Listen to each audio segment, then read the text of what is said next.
ఓం వసుదేవసుతం దేవం కంసచాణూరమర్దనం దేవకి పరమానందం కృష్ణం వందే జగద్గురుం. జగదేక వీరుడైనటువంటి అర్జునుడికి జగద్గురువైనటువంటి శ్రీకృష్ణ వారి పాదపద్మాలకు నమస్కారం చేస్తూ మనం ఈ రోజున శని శుక్రులు ఇద్దరూ కలిస్తే ఈ మీనరాశిలో 2025 సంవత్సరంలో ఏం జరుగుతుందో చూద్దాం.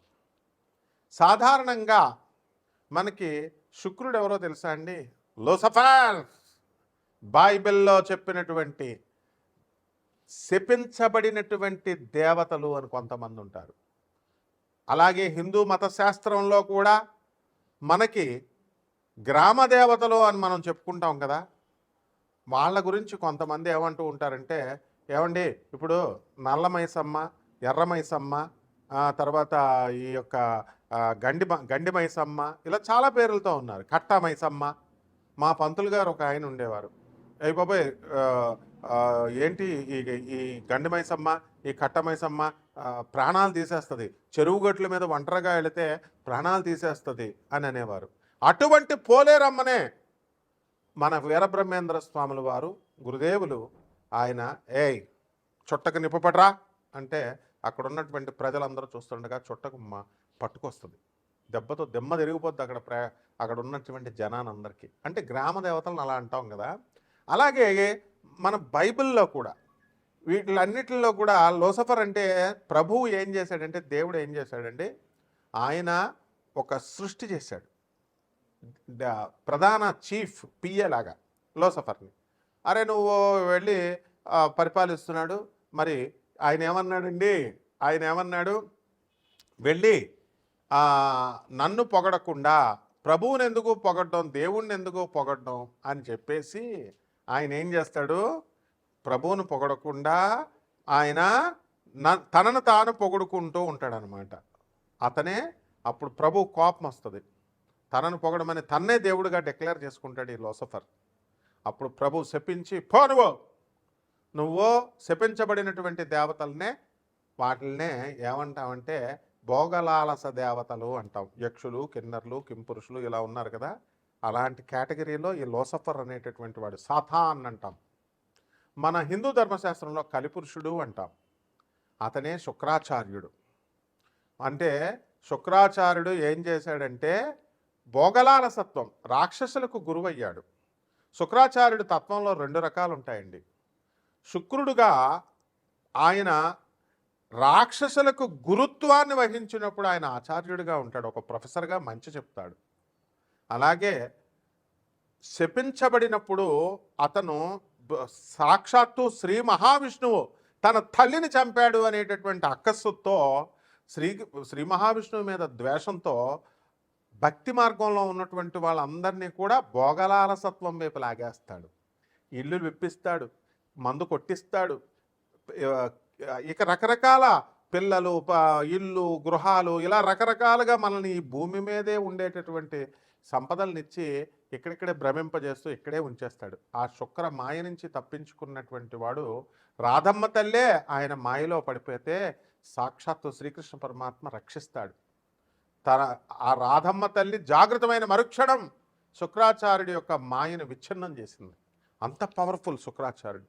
మరి ఇక శని ఎవరో తెలుసా అండి?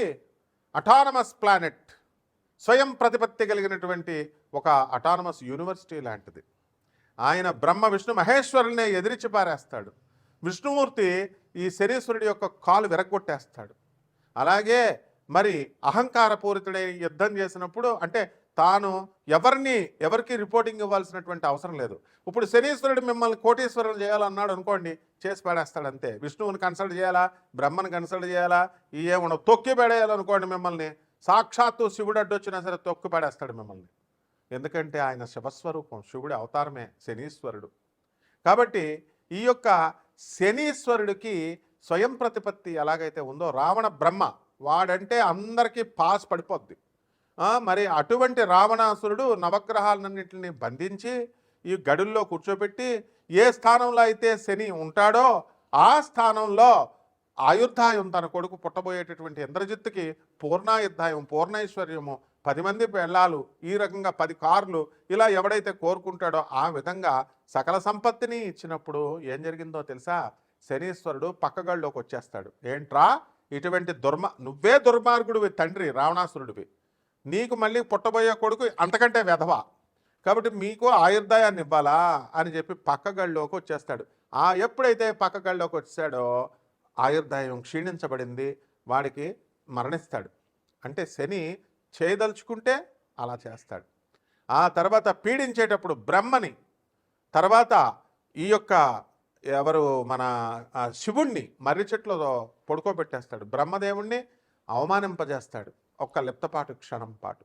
అటువంటి వాడు పరమేశ్వరుని పార్వతీదేవి అడుగుతుంది ఏమని, అయ్యా నిన్ను పీడించడం ఏంటి, సర్వసృష్టికి నువ్వు జగత్తుకి అధిష్టాన దేవుడు కదా, నువ్వే కదా బాస్ అని అంటే, నేను సరదాగా పిల్లల్లాగా చేశా, మన పిల్లలు సరదాగా ఆడుకుంటుంటే మనం ఇది అవ్వకూడదు, డాడీ అని కొడతారు, పిప్పలాచార్యుడిని నేను పుట్టిస్తాను, అతని చేతిలో శనికి పరాభవం జరుగుతుంది అని చెప్పి పిప్పలాచార్యుడిని పుట్టిస్తాడు.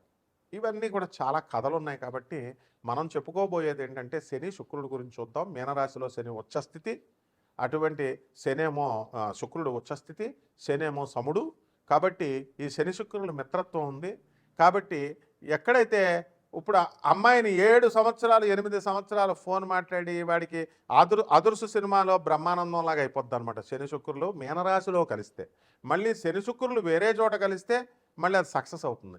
అదుర్సు సినిమాలో బ్రహ్మానందం ఏం చేస్తాడండి, చక్కగా ఆ నయనతారకు మొత్తం అన్నీ చేస్తాడు. అన్నీ నాకేస్తుంది గురువుగారు అని జూనియర్ ఎన్టీఆర్ అంటాడు, మిమ్మల్ని నాకేశారండి, బాగా వాడేశారండి అంటాడు. అంటే సోఫాలు ఇప్పిస్తాడు, సామాన్ ఇప్పిస్తాడు. అలా మనం జనం అంతా కూడా ఆడది ఫోన్ చేయగానే, ఆడది అడగగానే మొత్తం డబ్బులు ఇచ్చేస్తారు. మొత్తం మగవాడు పాపం ఎంత దుర్భర పరిస్థితిలో ఉన్న ₹1 ఇవ్వడానికి బాధపడతారు. అది ఈ శని శుక్రుల యొక్క కలయిక మీనరాశిలో. అంటే ఏంటంటే మీరందరూ మిమ్మల్ని అందరినీ లవర్స్ వదిలేస్తారు, అందరూ డౌట్ లేదు. తర్వాత ఎన్నో సంవత్సరాలుగా మేము ఇన్వెస్ట్మెంట్లు పెట్టామండి లవర్ మీద, మేము ఎన్నో కష్టాలు పడి మేము 7 సంవత్సరాలు 8 సంవత్సరాలు మాట్లాడేమంటారు, మీరు మోసగింపబడతారు మీ ప్రేమికుల చేతిలో. ఇది శని శుక్రుల కలయిక. ఇక 12 రాశుల మీద ఈ శని శుక్రులు ఎలాంటి ఫలితాలు ఇస్తుందో మనం చూద్దాం. మేషరాశి, ఈ మేషరాశి వారందరికీ కూడా ఈ శని శుక్రులు ఉన్నటువంటి ఈ యొక్క సందర్భాన్ని బట్టి మనకి చక్కగా ఇల్లు లేనటువంటి వాళ్ళు ఇల్లు కొంటారు, స్థలాలు లేనటువంటి వాళ్ళు స్థలాలు కొంటారు. మరి ఎన్నో ఈ పెళ్ళిళ్ళు కావడం లేదండి అని బాధపడే వాళ్ళు ఉన్నారు. ఏలినాటి శని జరుగుతుంది, ఇప్పుడు ప్రారంభమైంది. అటువంటి ఏలినాటి శని సమయంలో మనకి శుక్రుడి యొక్క ప్రభావం వలన దాన్ని అధిగమింపజేసి బంధాలలో ఇరికిస్తాడు.